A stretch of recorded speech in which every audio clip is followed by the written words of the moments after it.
ကဲအားလုံးပဲမင်္ဂလာပါဒီနေ့တစ်ခေါက်ပြန်အမဒီမှာဝတ်သားတုံးထက်သားကိုဝတ်တနီချက်မယ်ဝတ်တနီချက်စားမယ်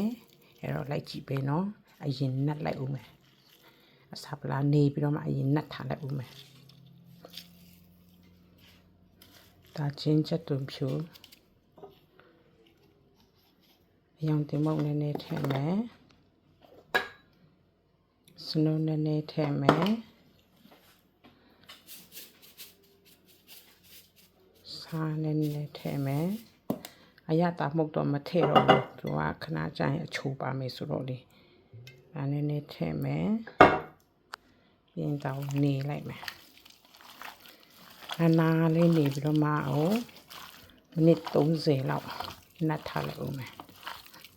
ကဲဒီမှာနတ်ပြီးပြီနတ်ပြီးတဲ့ဟာကိုမိနစ်30လောက်အရတာလေးဝင်သွားအောင်ပေါ့နော်နတ်ထားလိုက်ဦးမယ်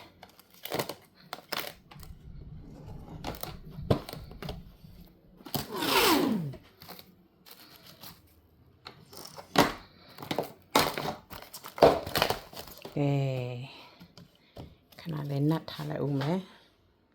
ကဲဒီမှာစီလူတေးထားတယ်နီးလျှော့ထားတယ်အမတကြားဖြူမတုံးတော့ဘူး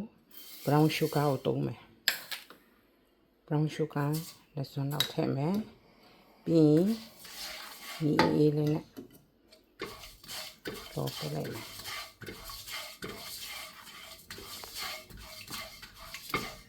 ဒီမှာဒီလိုအနေထားဆိုရင်ထည့်တော့မယ်ထည့်တော့မယ်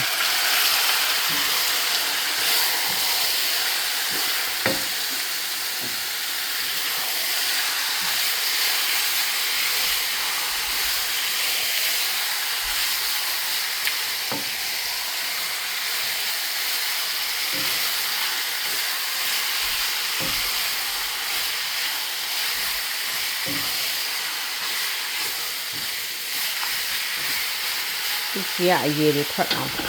ချက်ပေးလိုက်ဦးမယ်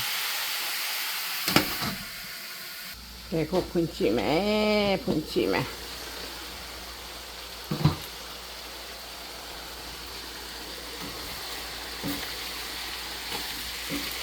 အယောင်တော့လာတယ်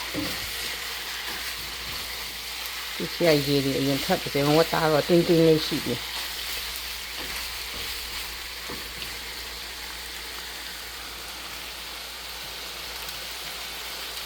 အုပ်ထားလိုက်ဦးမယ်ခွင့်ကြည့်ရမယ်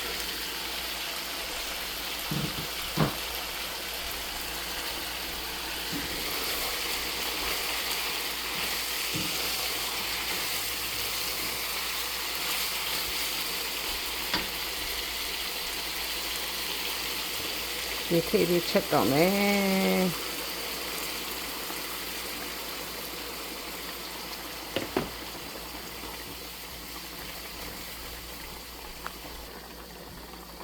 ထည့်လိုက်မယ်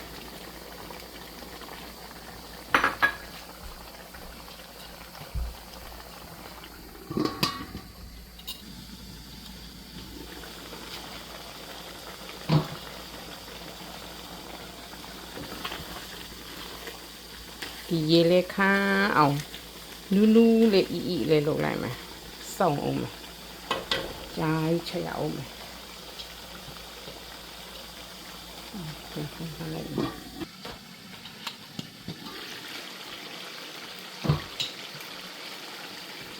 ရေနည်းနည်းထပ်ထည့်မယ်အီလေးဖြစ်အောင်ရောင်လေးအလားတယ်ဒီရေနည်းနည်းလေးထပ်ထည့်ပြီးနည်းနည်းထပ်ချက်လိုက်ဦးမယ်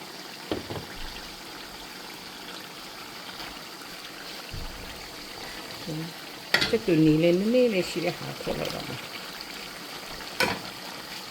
ဒါလေးရှိရဲဆိုတော့စောထက်ချမ်းလေးထည့်ထားရဆိုတော့နည်းနည်းချက်လိုက်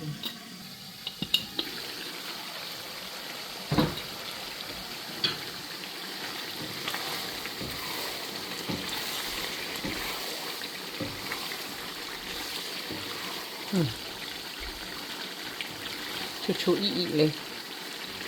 ဝတ်တနီချက် ဝတ်သားဆိုဒီလိုမျိုးချက်စားမှစားကောင်းတာသူအသားကြီးပဲလဲစားလို့မကောင်းသုံးထပ်တောင်းမှ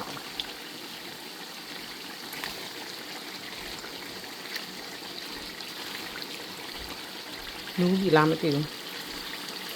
တိတ်တော့မနူးသေးဘူးနဲ့အဖုံးအုပ်ပြီးတော့မှမီးအေးလေးနဲ့ထပ်နှပ်လိုက်အောင်မယ်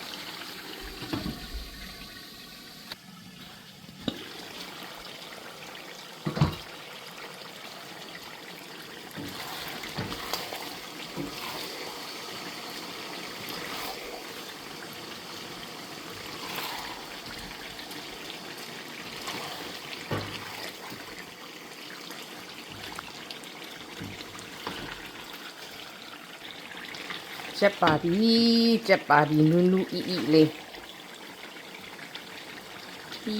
လေးပဲအရင်စားကောင်းရှေးစားကောင်းကဲဒီမှာဝတ်တနီချက်တစ်ခွက်ရပါပြီကချင်မချက်တဲ့ဝတ်တနီချက်โอเคဘိုင်ဘိုင်ကျေးဇူးပါကျေးဇူးပါโอเคနော်ဒါပဲနော်ဘိုင်ဘိုင်နော်